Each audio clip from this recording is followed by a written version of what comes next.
The winter air in West London carried a sharp chill as the new year quietly unfolded, but inside Charing Cross Hospital, something extraordinary was about to happen. What had been scheduled as a modest solo appearance by Prince William turned into a moment that would be remembered for years, not because of royal protocol or ceremony, but because of empathy.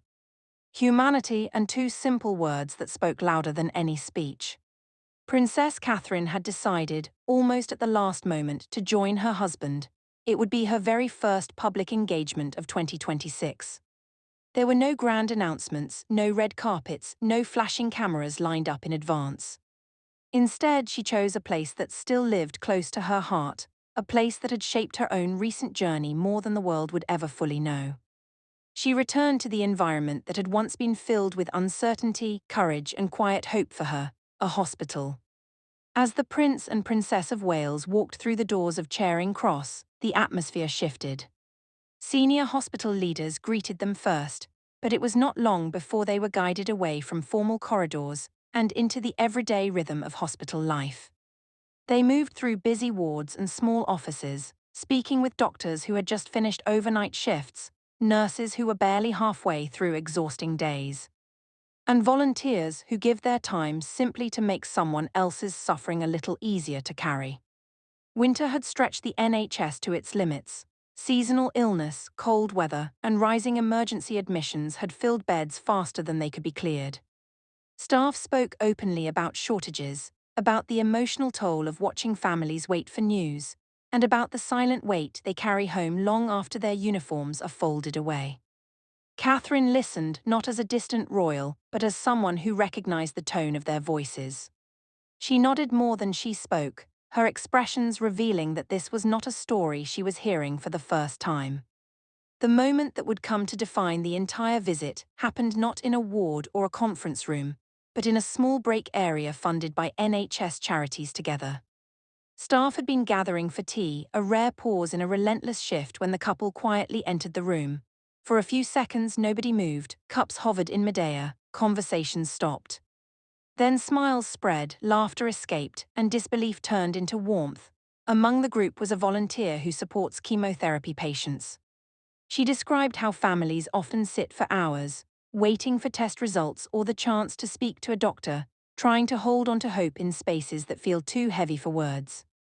As she spoke, Catherine's eyes never left her. When the volunteer finished, there was a brief silence. The Princess of Wales then said softly, "I know." She reached across and gently held William's arm before adding, "We know." Those two words did something no rehearsed line ever could. They told the room that this was not sympathy from a distance. It was recognition. It was lived experience. It was a future queen reminding exhausted strangers that they were not invisible.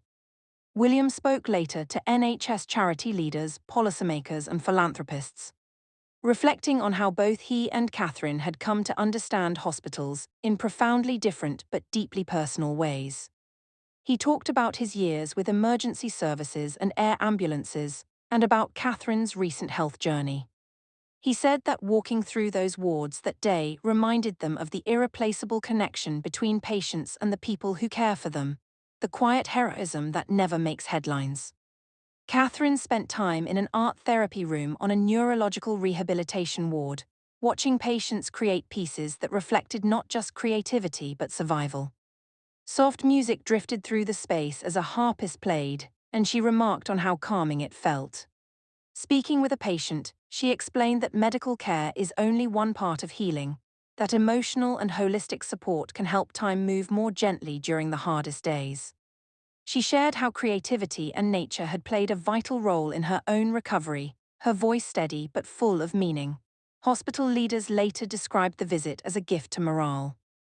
They said staff felt seen in a way that rarely happens, especially during the busiest months of the year. From consultants to porters, from cleaners to administrators, every role felt honored. This was not a ceremonial appearance, it was a conversation, it was presence. As the couple prepared to leave, they paused to greet dozens of staff who had gathered in the entrance hall. William asked whether everyone had enjoyed the new year, joking gently about how busy work must already be. Catherine added that what she had seen that day made a genuine difference to patients' lives. She waved, smiling, but her eyes lingered on the faces before her, as if committing them to memory. This was how Princess Catherine chose to begin 2026. Not in a palace, not under chandeliers, but in a hospital hallway filled with tired heroes. She returned to royal duty not with distance, but with understanding shaped by her own story. And in doing so, she reminded the world that sometimes the most powerful moments are the quiet ones, carried in two words that say everything we know.